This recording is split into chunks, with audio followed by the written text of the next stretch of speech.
देश की कुल 48 सीटें जो कि उपचुनावों के लिए खाली हैं, लेकिन 48 में से 47 सीटों पर उपचुनाव होने जा रहे हैं। राजस्थान समेत अन्य राज्यों में भी उपचुनावों की घोषणा हो चुकी है। उपचुनाव 13 नवंबर को होंगे और नतीजे 23 नवंबर को आएंगे। बता दें कि उत्तर प्रदेश में 10 सीटें जो कि उपचुनावों के लिए खाली हैं, लेकिन 10 में से 9 सीटों पर ही उपचुनावों की घोषणा हुई है और एक सीट जो कि उपचुनावों के लिए खाली है, लेकिन वहां पर उपचुनाव नहीं होंगे।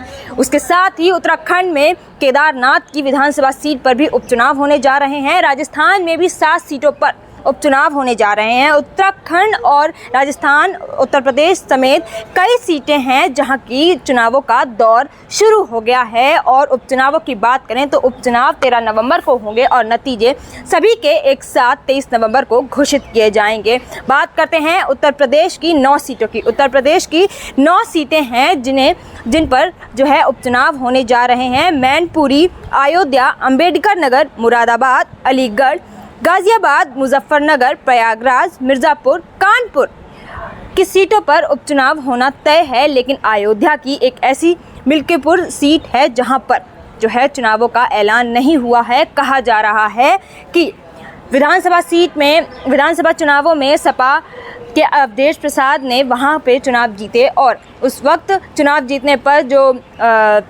भारतीय जनता पार्टी के प्रत्याशी गोरखनाथ बाबा थे वो चुनाव हार गए थे। इसलिए उन्होंने कोर्ट में याचिका दायर की थी। याचिका दायर करने के दौरान उन्होंने जो है अवधेश प्रसाद पर जो है आरोप भी लगाया था कि ये जो है इनकी जो जीत है उनको लेकर आरोप भी लगाया था। इसलिए हाई कोर्ट में जो है अभी भी उनका जो मामला है वो चल रहा है। और वहीं समाजवादी पार्टी के अवधेश प्रसाद है वो लगातार जो है बयानबाजी देते हुए कह रहे हैं कि ये भारतीय जनता पार्टी की एक चाल है और इन्होंने जो एक सीट अयोध्या है, इनको डर है कि अयोध्या से पिछली बार की तरह कहीं इस बार भी शर्मसार हार नहीं हो जाए। इस वजह से इन्होंने दांव-पेच खेलकर अयोध्या की सीट पर चुनाव नहीं लड़ने का फैसला किया है। उसी के साथ आपको बता दें कि मैनपुरी की करहल सीट जो कि समाजवादी पार्टी का गढ़ माना जाता है, करहल सीट से जो अखिलेश यादव विधायक थे अब वे कन्नौज से सांसद चुने जा चुके हैं, इसलिए करहल की सीट खाली हो चुकी है।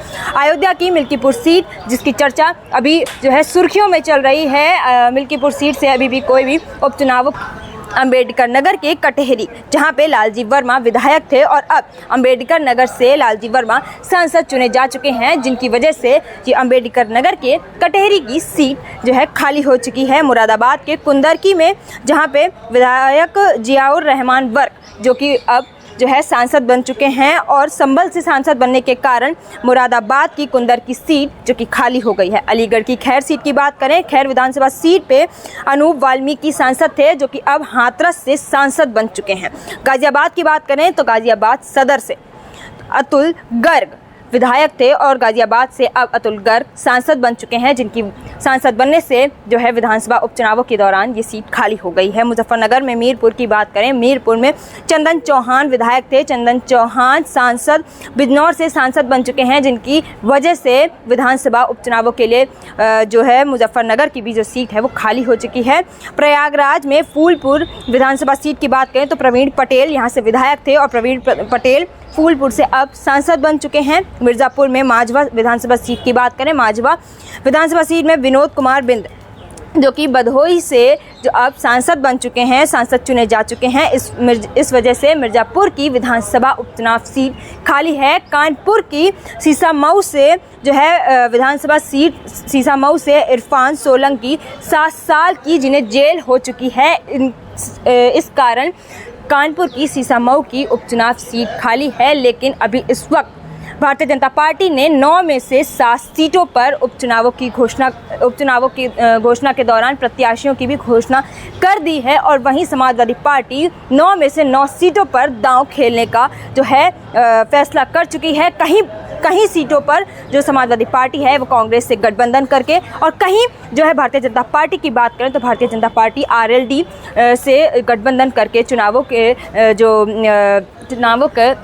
जीत के जो प्रयास है वो जो लगा रही है। भारतीय जनता पार्टी आरएलडी से गठबंधन करने की सोच रही है और वहीं समाजवादी पार्टी जो है कांग्रेस से गठबंधन करने का सोच रही है। दोनों पार्टियां अपने अपने जो है कयास लगाए रही हैं। वहीं पर जो लगातार जो 9 सीटों हैं वहां पर चुनाव लड़ने की घोषणा हो गई है। वहीं एक सीट जहां पर चुनावों की कोई घोषणा नहीं हुई है, याचिका दायर हो चुकी है, इस वजह से ये जो सीट है वो खाली छूट गई।